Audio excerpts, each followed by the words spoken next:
Então, só um pouquinho aqui agora. Oh, meu Deus. Bom, boa noite aí para... Acho que já é boa noite para todos. Estamos hoje aqui no dia 28 de junho de 2021 para mais um encontro aqui promovido pelo GT, Grupo de Trabalho de História Ambiental da Ampul São Paulo. Eu sou José Jonas Almeida, doutor em História pela Faculdade de Filosofia da USP e secretário-geral do GT de História Ambiental aqui da Ampul de São Paulo. E hoje vamos apresentar aqui mais uma série de encontros do GT de História Ambiental em tempos extremos. O nosso 7º encontro, e hoje nós temos a professora Cássia Nathani Piguin, que vai nos falar sobre o Brasil e o desenvolvimento sustentável, que é o tema do trabalho dela, da tese dela de doutorado, apresentada na Unesp de Assis nesse ano, em 2021. Né? Devo ressaltar que é um tema pertinente, né?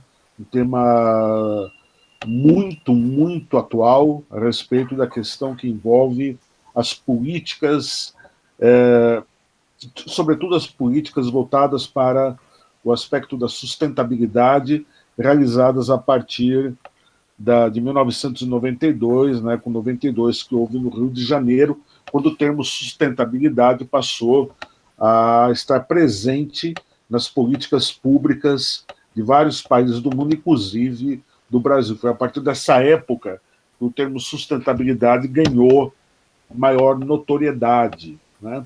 E sendo inserido nas políticas, no caso específico do governo brasileiro. A partir dessa época, 20 anos depois, foi ratificado no encontro aí em 2012, também realizado no Rio de Janeiro, a ECO mais 20, né? E é uma questão que, para nós, que estudamos aqui História Ambiental, é fundamental, porque trata, primeiro, pelo que eu vi aqui no trabalho da Cássia, da questão do desenvolvimento, da especificidade que adquire no Brasil a política de desenvolvimento, sobretudo desde as políticas da CEPAL, na década de 1950, até praticamente os tempos atuais. Né? E onde que entra, dentro dessa questão do desenvolvimento, onde que entra a sustentabilidade e até que ponto as necessidades do país de estabelecer uma política de desenvolvimento podem esbarrar ou não no aspecto da sustentabilidade, né?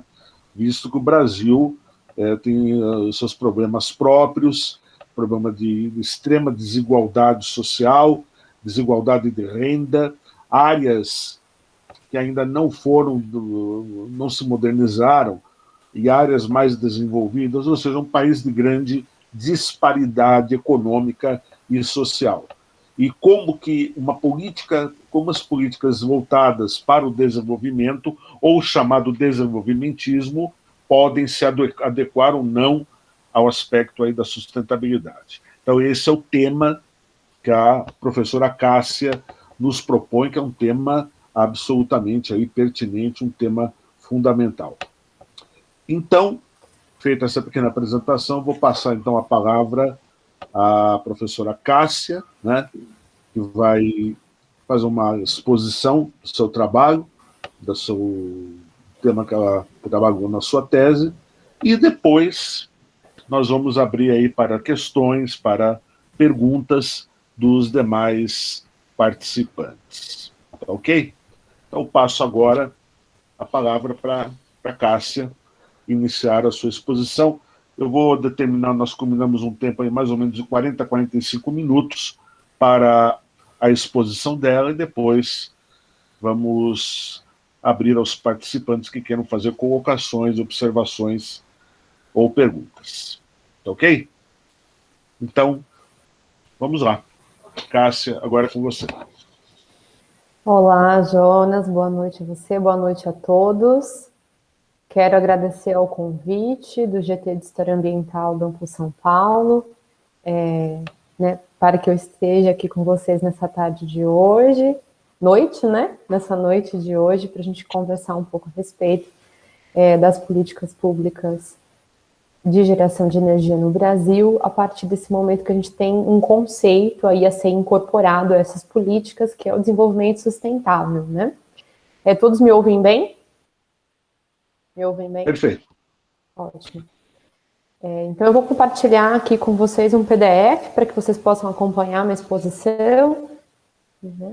Só um instante.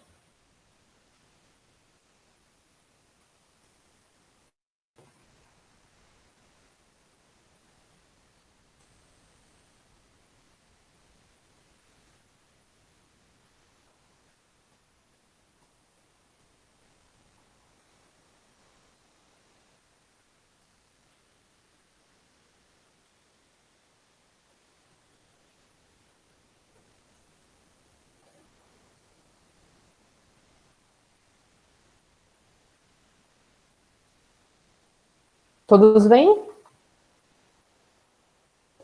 Sim, vamos perfeito. Para mim, perfeito. Ótimo. Vamos começar, então. Esse é o primeiro encontro, né, do ano de 2021, do História Ambiental em Tempos Extremos, que tem sido um projeto do GT desde o ano passado. E nós nos encontramos em isolamento social com várias questões relacionadas à pandemia, que nos fez pensar em, entre tantas, né, a questão do próprio desenvolvimento sustentável, né?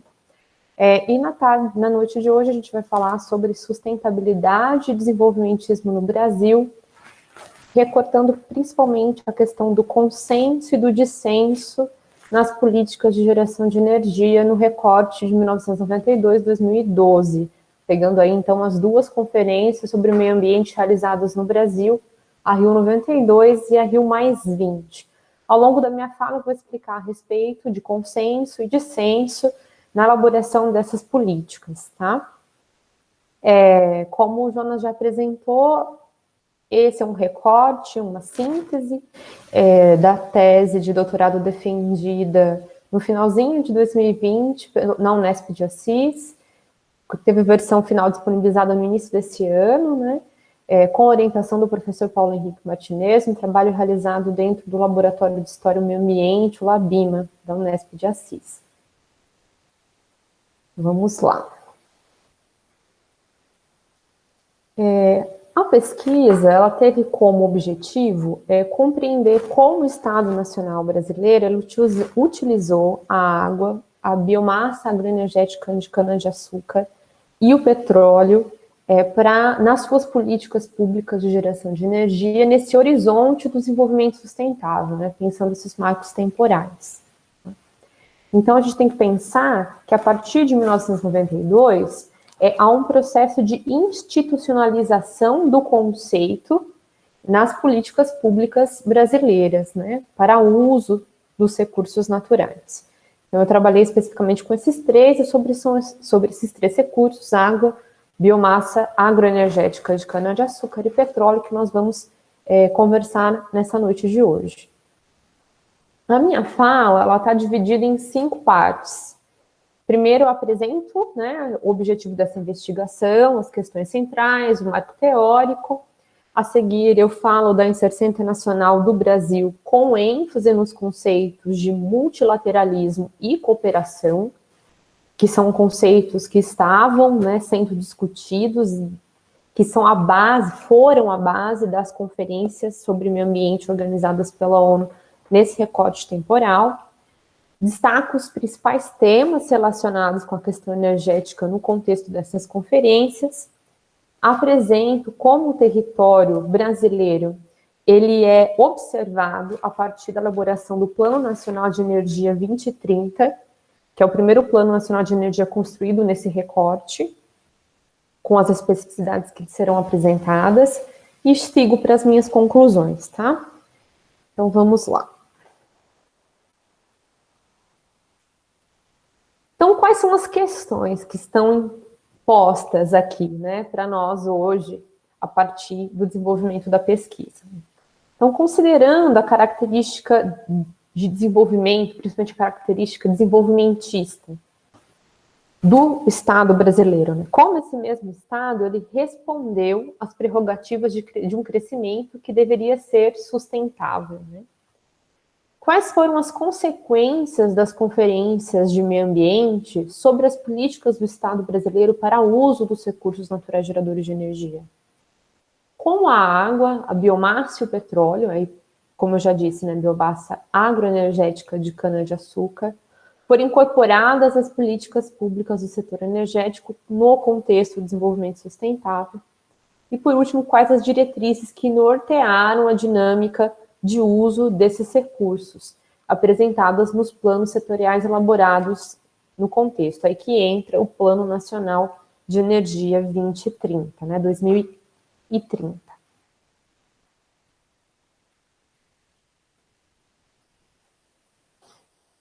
Então, o conceito, a gente tem que pensar que o conceito ele foi problematizado como um imperativo socioeconômico, né? Então, eu penso aqui o desenvolvimento sustentável como um imperativo socioeconômico, com capacidade de levantar questões sobre a temporalidade das relações entre o ser humano e o mundo natural.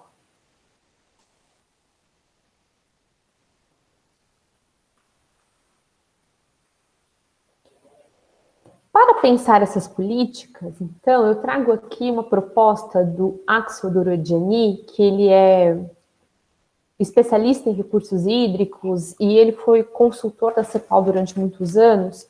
Um texto dele de 94, então bem no contexto ali de discussão do que havia sido posto na Rio 92, ele vai falar da inclusão da sustentabilidade nas políticas de gestão da água na América Latina. E ele vai oferecer duas categorias para a gente pensar o desenvolvimento sustentável em políticas setoriais, aqui eu pensando no Brasil. Ele diz assim: as políticas de intenção, as policies, deverão transformar-se em políticas de execução, as policies. E é precisamente aí onde surgem os maiores desafios. Então, nesse salto das políticas de intenção para as políticas de execução. Então, a análise que eu apresento aqui, ela está muito mais relacionada com as políticas de intenção, com as politics, né? Pensando nesse desenho institucional. E quando a gente pensa esse desenho institucional, qual é o contexto dele, né? Então, a gente tem que pensar a posição assimétrica que o Brasil ocupou no plano internacional, com as economias em desenvolvimento, nas negociações sobre o meio ambiente dentro das Nações Unidas, e o lugar da sustentabilidade como essa política de intenção.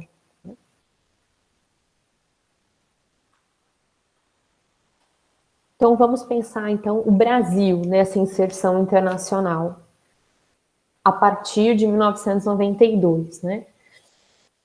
Então, os recursos naturais, eles estão na base do conceito de desenvolvimento sustentável. Então, nesse conceito, a partir da premissa de se conservar o planeta para gerações futuras, há uma busca em se garantir a continuidade da economia capitalista altamente dependente de energia. Então, a gente tem que lembrar que essa formulação, a formulação do conceito de desenvolvimento sustentável, ela vai se configurar como uma resposta à escassez de recursos geradores de energia e também à intensificação da poluição industrial, principalmente aquela gerada na queima de combustíveis fósseis, né? Então, essa é a passagem de 1980 a 1992, esse é o contexto que está posto na elaboração desse conceito. Agora, eu vou fazer aqui uma jornada, né, do conceito até a inserção do Brasil na sua formulação. Então, a gente encontra a questão dos recursos naturais, né? Então, por recursos naturais de energia, compreendo tudo que corresponde ao que é extraído na natureza ou nela modificado, com o objetivo de produzir algo ou desempenhar uma função considerada útil, cultural e historicamente. É uma definição pautada no que o Ignaz Sachs, foi um economista que atuou no contexto de elaboração do conceito de desenvolvimento sustentável, trazendo a discussão do ecodesenvolvimento, anterior, inclusive, né, ao desenvolvimento sustentável, estava refletindo sobre a questão do uso dos recursos naturais, e ele pensa justamente a questão dos países em desenvolvimento, né, no contexto de uma economia em processo de neoliberalização, vou colocar assim. Então, a partir desse sentido de recurso que a gente caminha para compreender a questão da água, da biomassa energética e do petróleo, né, aqui nesse recorte.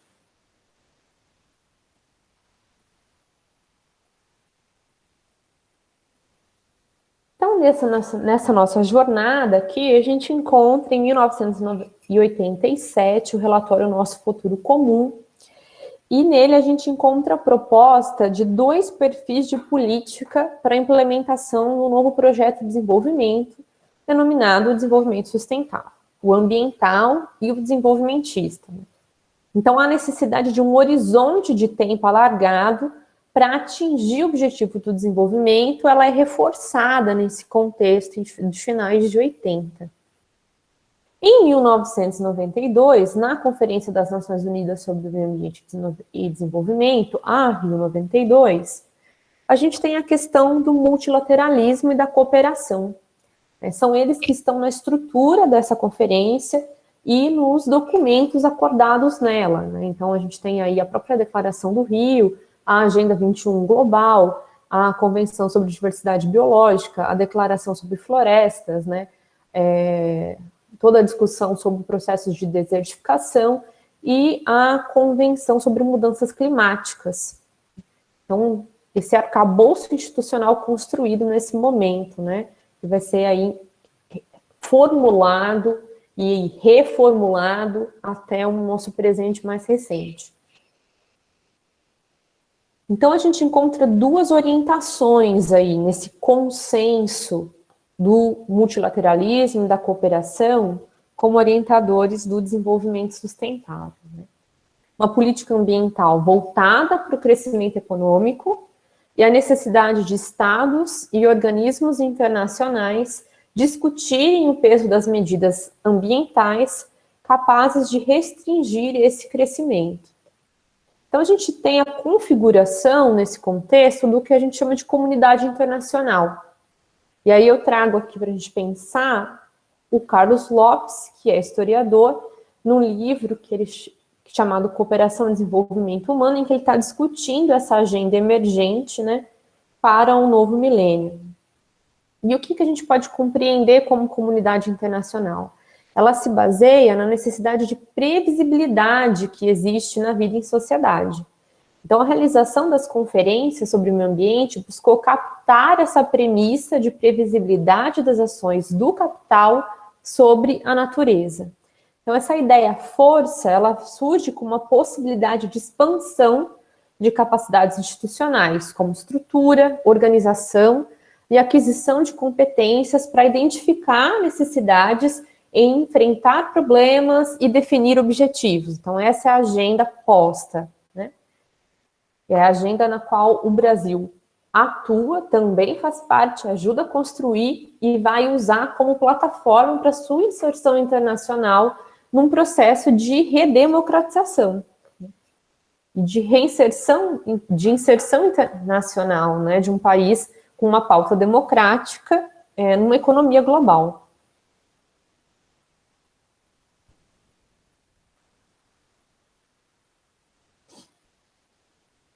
Então, vamos compreender a questão da cooperação, né?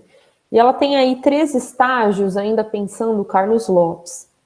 Então, no final da década de 80, a cooperação ela era associada à cooperação técnica e à assistência de longo prazo, combinadas com práticas propostas no horizonte do desenvolvimento sustentável. Então, os acordos da ONU, por exemplo, estavam na direção de que os países industrializados, desenvolvidos, oferecessem tecnologia, né, que era a questão da transferência de tecnologia, como forma de cooperação com o desenvolvimento dos países do terceiro mundo, em vias de desenvolvimento.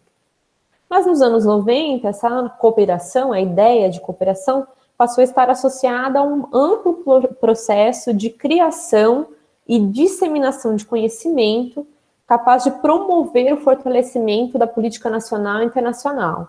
Então, a questão não é mais transferir tecnologia, mas criar uma rede de conhecimento, né, sobre questões ambientais, com a imersão da questão da ecologia, por exemplo.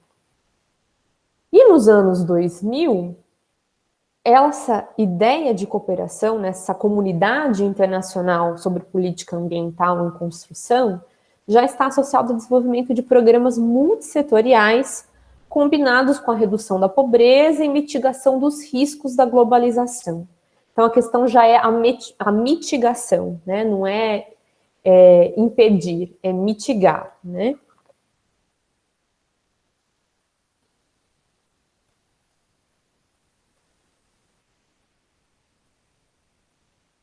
Tudo bem? Posso seguir?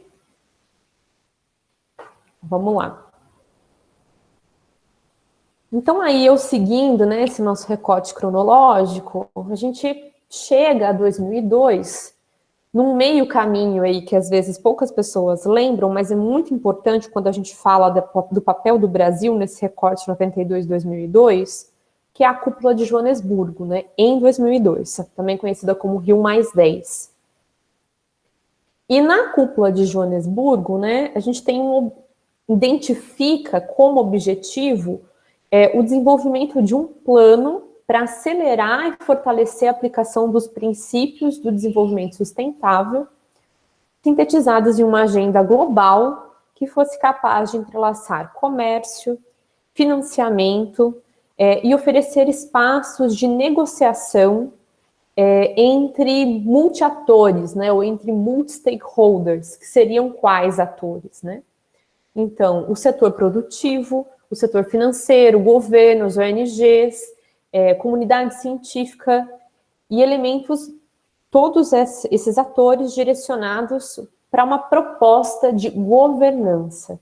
E aí a gente encontra uma outra palavra, além de multilateralismo, além de cooperação, que é governança, nessa virada de milênio, né? Pensando essa questão de Joanesburgo, eu proponho que é possível a gente, a partir da demanda pelo fim da pobreza nos países em desenvolvimento, compreender retrospectivamente o papel dessa demanda em relação à forma como se fez uso dos recursos naturais, né?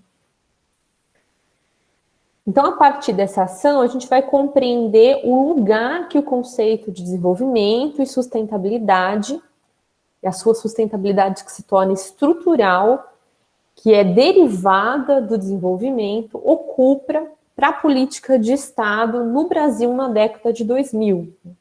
E esse é um período em que o Estado assume uma agenda de desenvolvimento junto a uma política internacional neoliberal.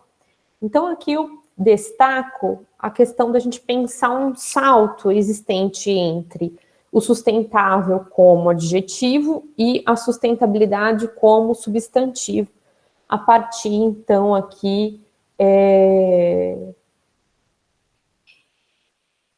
do que está sendo discutido em Joanesburgo. Eu trouxe aqui mencionada a questão do plano de implementação de Joanesburgo, né? O que foi esse plano e por que ele é importante? Eu vou falar um pouquinho dele mais adiante, mas essa agenda global, que é o objetivo dessa conferência, foi, né, o objetivo dessa conferência, está aí, nesse plano de plano de implementação de Joanesburgo, chamado PIJ. E para a elaboração desse plano, foi necessária a elaboração de agendas regionais. E uma dessas agendas foi a Iniciativa Latino-Americana e Caribenha para o Desenvolvimento Sustentável, a ILAC, que foi negociada no Brasil com liderança brasileira, reunindo vários países sul-americanos, né? E a ideia era justamente fazer esse recorte do que era sul-americano e do que era latino-americano.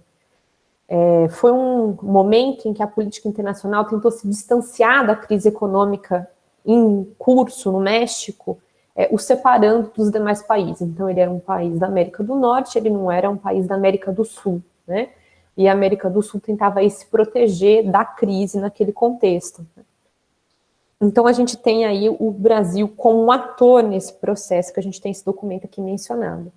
E aí a gente identifica, é possível identificar esse salto, pelo menos na política de intenção, né, que é o objeto aqui.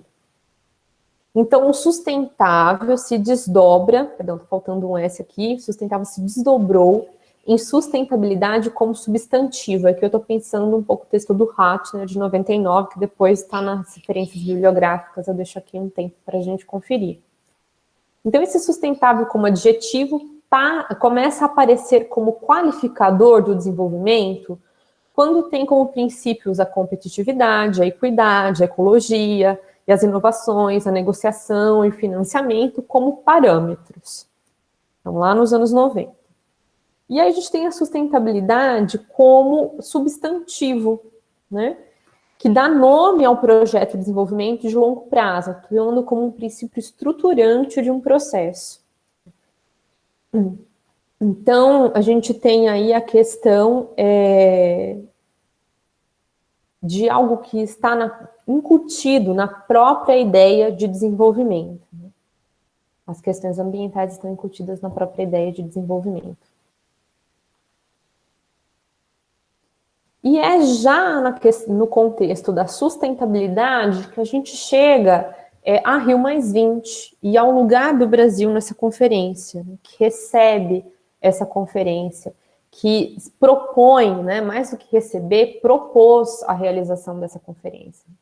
Então, o Brasil propôs a conferência, propôs ser sede, e nessa proposta também tentou criar um lugar de reformulação do conceito de desenvolvimento sustentável. E quando a gente pensa como é que foi a inserção do Brasil nessa conferência, ela foi marcada por um tom de comemoração da inserção de programas de incentivo às fontes renováveis de energia, de universalização do acesso à eletricidade e redução das emissões de gases de efeito estufa nos transportes, principalmente devido à questão da tecnologia flex fuel, que estava em uso desde 2006, 2007 no Brasil, né, em torno disso. A expansão do programa Luz para Todos e a construção da usina hidrelétrica de Belo Monte. Esses dois últimos que eu mencionei aqui, o Luz para Todos e a usina de Belo Monte, vinculados ao Programa de Aceleração do Crescimento, o PAC. Né? Foram as principais políticas brasileiras apresentadas lá em 2012 como promotoras de desenvolvimento sustentável. Era um painel chamado Energia e Infraestrutura. Né? Então, a gente tem aqui no mapa a localização da OHE de Belo Monte, que está aqui, né, muito próximo, então, do Parque Indígena do Xingu, de uma área de diversos rios e áreas de preservação ambiental, extrativista, numa área ecologicamente muito delicada e importante, e que suscitou muitas discussões ecológicas, políticas, no contexto da Rio92. Né? Então, a gente tem aí algumas reminiscências, né? Então, se em 92 a questão do assassinato do Chico Mendes, por exemplo, deu a tônica dos movimentos sociais, em 2012 a questão da usina hidrelétrica de Belo Monte foi o principal ponto de pisar em ovos, assim, né, da política externa brasileira naquele contexto, né.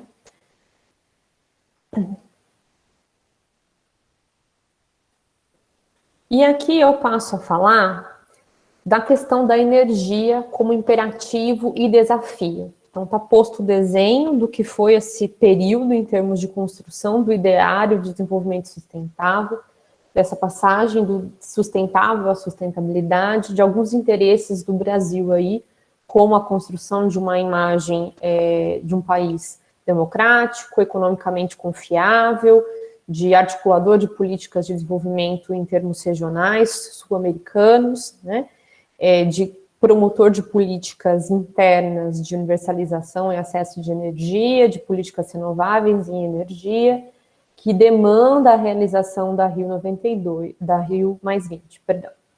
Então, vamos lá. Então, lá nos anos 90, o Brasil buscou essa cooperação e fortalecimento de sua soberania sobre os recursos naturais geradores de energia, O país já tinha uma estrutura institucional de produção de energia hidrelétrica centralizada pela Eletrobras, que administrava subsidiárias, e ao longo de 2000 a questão da energia foi apresentada como um aspecto econômico do desenvolvimento sustentável pela questão da ênfase nas hidrelétricas como fontes não fósseis, né?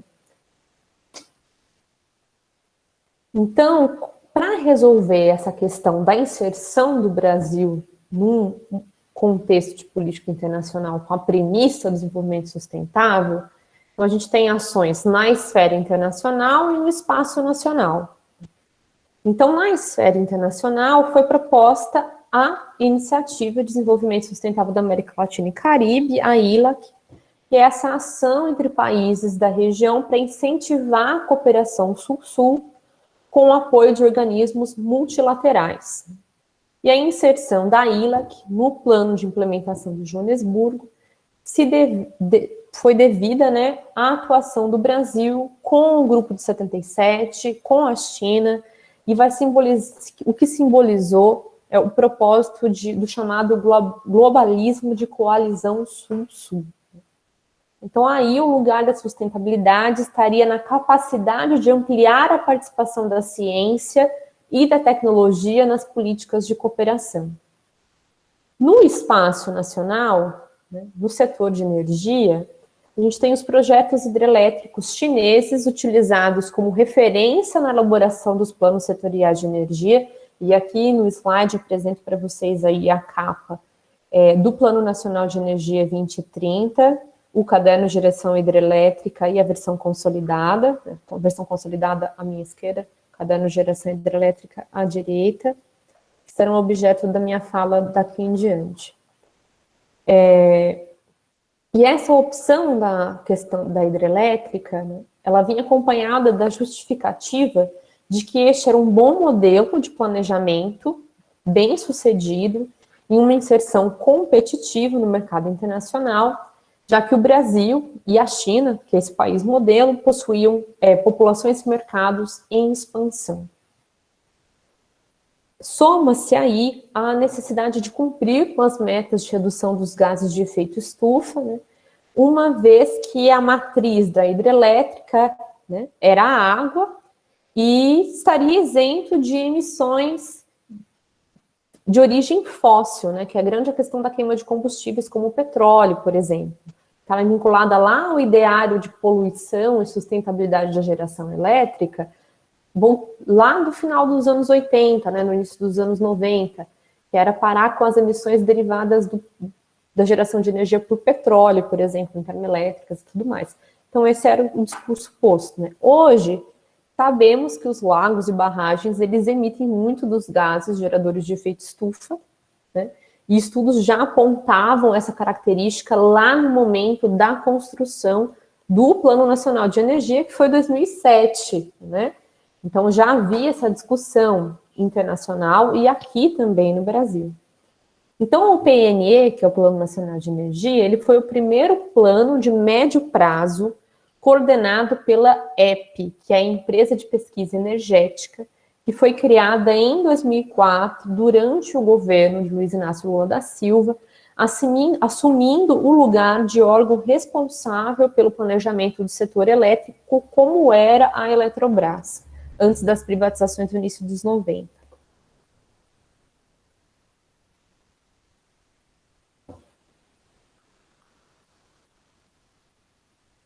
Então, chegamos aí às minúcias do PNE, né? Quanto tempo eu ainda tenho?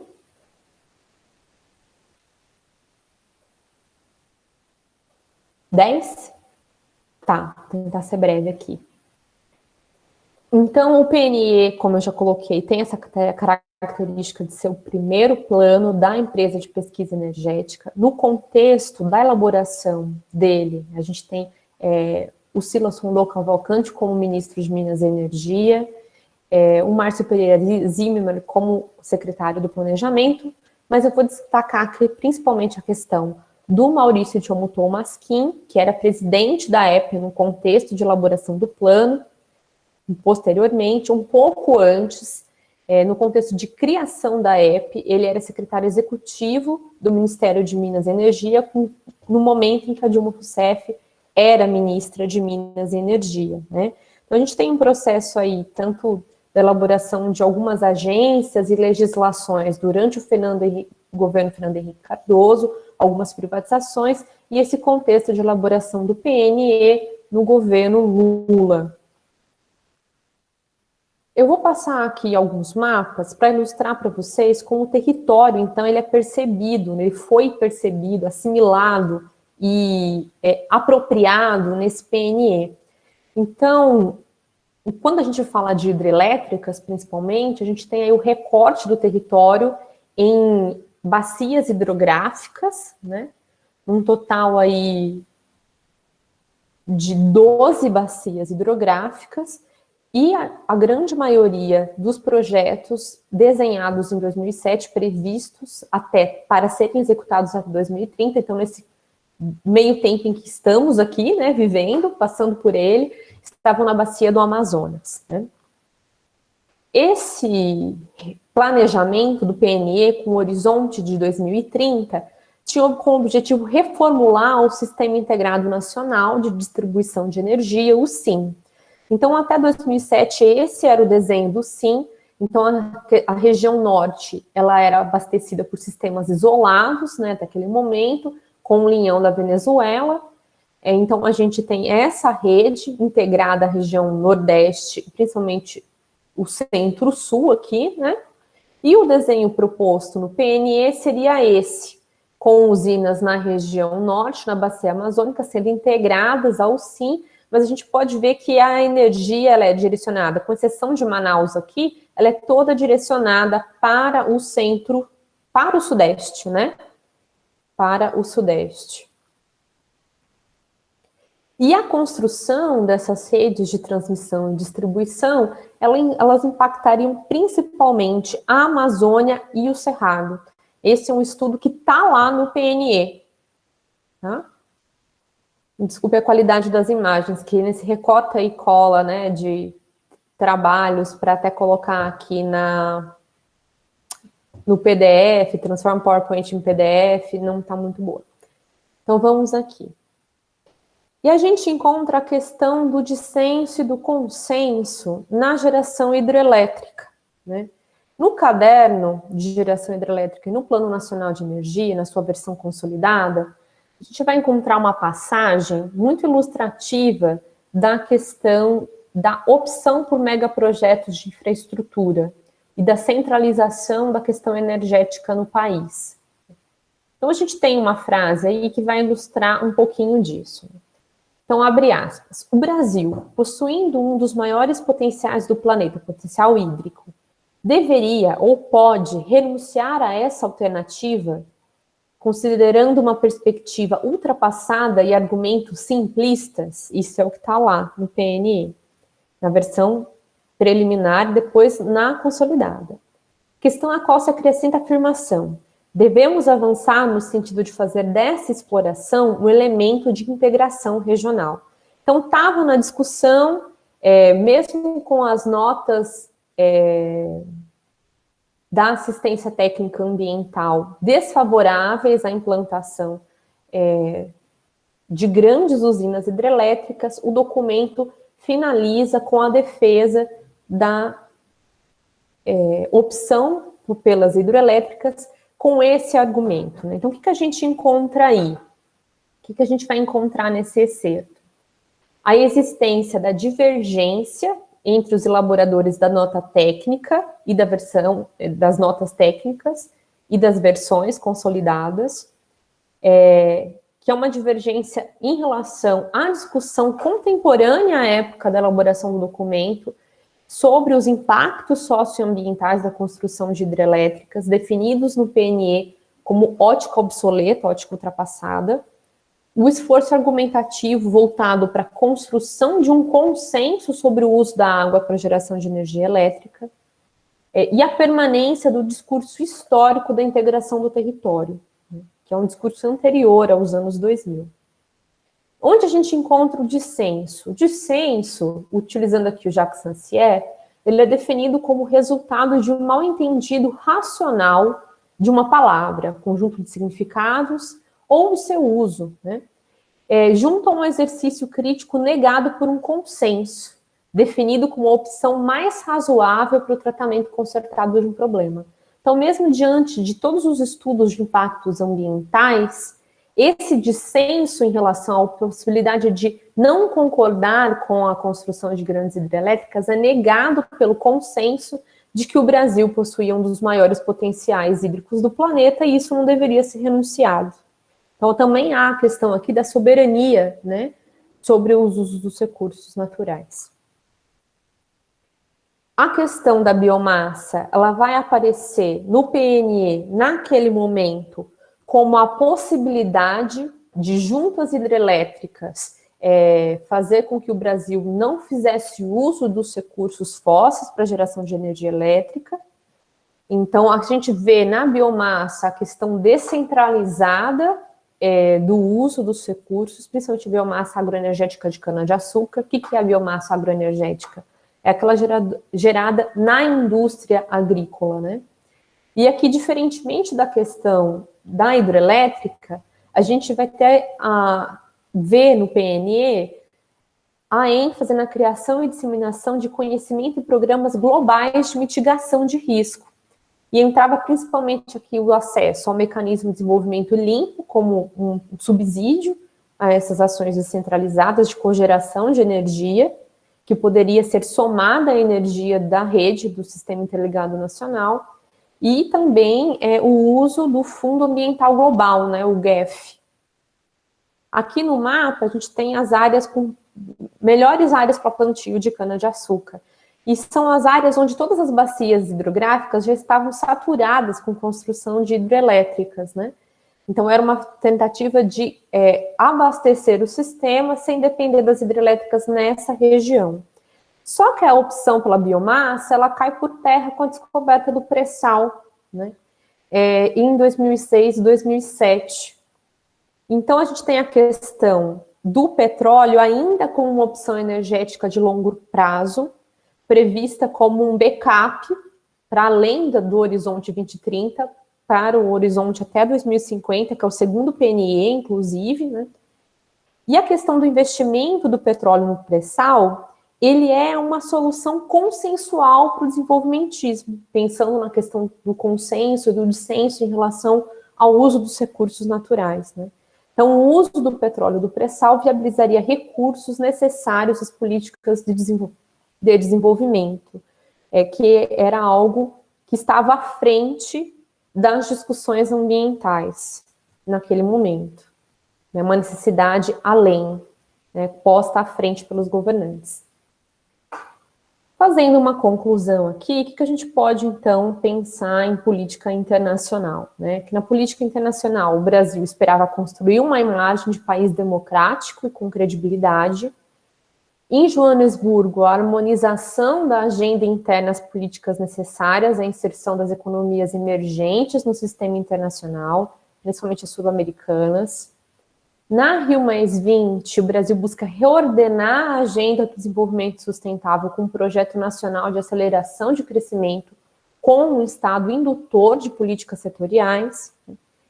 Internamente, o planejamento setorial para o uso da água e do petróleo se manteve como uma política centralizada e a biomassa estava muito mais proposta no sentido de ações descentralizadas, predominantemente privadas. E aí, a gente pensando aquela questão das políticas de intenção, políticas de execução, né, aqui, então, a gente vê que as políticas de intenção visavam essa integração do Brasil ao espaço sul-americano, ao fortalecimento das relações sul-sul, mas as políticas de execução estavam muito mais ligadas à questão da transferência de tecnologia, de financiamento de programas de geração de energia, com baixa geração de gases de efeito estufa, e elas estavam restritas principalmente à visão da integração do setor energético nacional. Então, eu vou concluindo por aqui, deixo as perguntas para serem feitas por vocês, qualquer ponto que vocês quiserem que eu retomo com mais calma agora no nosso tempo de discussão. A bibliografia mais trabalhada aqui na tarde, na noite de hoje, está aqui. Eu posso disponibilizar depois para quem tiver interesse. E estou aberta para as discussões. Agradeço mais uma vez o espaço de poder compartilhar essa pesquisa, que foi uma pesquisa financiada pela FAPESP, com recursos públicos. Então, tem e deve, e quero que seja compartilhada, né? A palavra é de vocês agora.